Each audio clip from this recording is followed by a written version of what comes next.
How do you get reporters to correct mistakes that have gone into stories? There are several ways of doing this. Let's start off by defining what we mean by mistakes.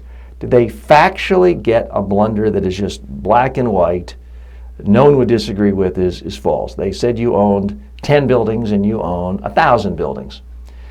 Then, of course, that's a clear-cut factual mistake. There's also a situation where a reporter positions something in a horribly negative light that was factually true, but that you believe any fair-minded person, if they knew another fact, would have a completely different interpretation or perspective on it.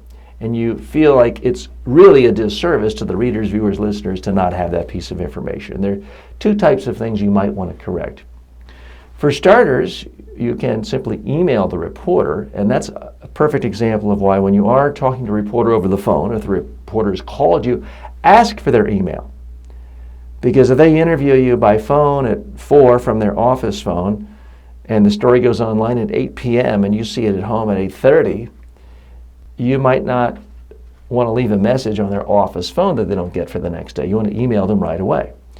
So that's one approach. Email them, and here, the key is be as brief as possible and as highly specific as possible. You don't want to start off with, oh, you knucklehead, your whole story is awful, you screwed up everything, you have a bite. No, that's just going to be deleted. Tell them exactly what the facts are. And the way I do it, and that often works well, is say, hey, Jim, fascinating, intriguing article you wrote. Great job. You mentioned specifically that I own 1,000 buildings in the metropolitan area. I actually own 100 buildings. I think your readers would like to know. Something like that, very specific. It's then easy for the reporter to make the change. The reporter doesn't lose face. You're not going to the editor and publisher and demanding that someone be fired.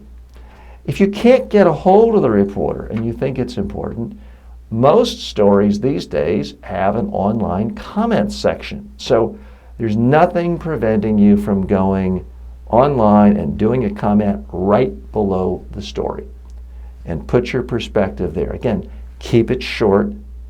Don't whine. Don't attack the reporter. Simply state the facts as you see them. If you have evidence, give evidence. Be as brief as possible. Don't get into an ad hominem attack against the reporter. And people who are reading the comments will see it. And if the comments are moderated, in my experience, the media outlet will still let your comments on, even if you're saying the reporter botched some facts. If you're not being mean, vicious, nasty, sexist, racist, most media outlets will let your comments on. This is far better than printing up a paper version of a letter to the editor and sending it in. I don't even know what happens to those anymore, but that's not where I would try to correct the record. If all else fails, if you can't do that, you can always write to the editor and say, look, I told the reporter this, didn't get in the story. I tried placing a comment, it's not there. This is factually wrong. You're doing a disservice to your readers. Here are the facts. Please change the story. That's a last resort. To me, the guiding principle now is speed, quickness.